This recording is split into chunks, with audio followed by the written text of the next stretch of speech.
பக்கம் போயிட்டுருக்கு. எல்லாருக்கும் நிறைய பேருக்கு ஏஐயோட தொழில்நுட்பம் எவ்வளோ பேருக்கு என்னென்ன பாதிப்புகள் ஏற்படும், என்ன இதனால் ப்ளஸ் வரும், எல்லாம் ஒரு ஒரு ஒரு டென்ஷனாக இருக்கிற ஒரு காலகட்டத்தில் ஏஐ எப்படி இனி வரும் காலகட்டத்தில் குறிப்பாக தமிழ்நாட்டு மக்களுக்கு மிகப்பெரிய ஒரு அடுத்த கட்ட வளர்ச்சியை கொண்டு வந்து சேர்க்கக்கூடும் என்பதை ஆராய்ந்து அதன் மூலம் வேலை வாய்ப்புகளுக்கு எந்த பாதிப்பும் இல்லாமல் தற்போது இருக்கிற வேலை வாய்ப்புகளுக்கு எந்த பாதிப்பும் இல்லாமல் அவர்களது வேலை வாய்ப்புகளை அவர்களுக்கு இருக்கும் இப்ப இருக்கிற அந்த பணிகளில் அடுத்த படிக்கு பணிபுரியும் நபர்கள் எட்டும் அளவிற்கும் அவர்களுக்கு ஏஐ குறித்த விழிப்புணர்வு உருவாக்குவதற்கும் பொதுவாகவே அரசாங்கத்துக்கும் சரி இங்க இருக்கும் தொழில் முனைவோருக்கும் ஒரு பெரிய ஏஐ எனேபிளராக இன்று சர்வம் ஏஐ நிறுவனத்தோடு மாண்புமிகு திராவிட நாயகன் அவர்களின் முன்னிலையில் நாங்களும் எனது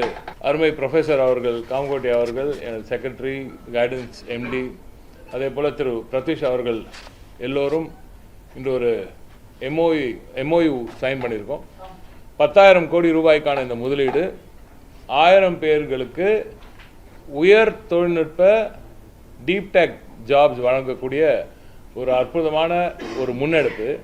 ஆனால் இது ஒரு சாதாரண ஒரு எம்ஓயுவாக நீங்கள் இதை பார்த்துடக்கூடாது. இது ஒரு டிரான்ஸ்ஃபர்மேஷனல் மூமெண்ட்டாக பார்க்குறோம். இது தமிழ்நாட்டு வரலாறில் குறிப்பாக தமிழ் ஏஐ உருவாக்கக்கூடிய அந்த வளர்ச்சியை முழுமையாக உள்வாங்கி இந்த அரசாங்கம் இந்த பணியில் இறங்கி இருக்கிறது என்றுதான் நாம் சொல்ல வேண்டும்.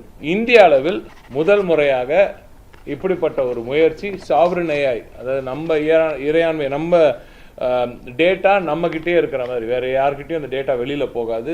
நம்மளோட தமிழ்நாட்டோட டேட்டா தமிழ்நாட்டுக்குள்ளேயே வைத்துக்கொண்டு அதன் மூலம் தமிழ்நாட்டின் அடுத்த கட்ட வளர்ச்சியை திட்டமிடக்கூடிய ஒரு அற்புதமான ஒரு முயற்சி.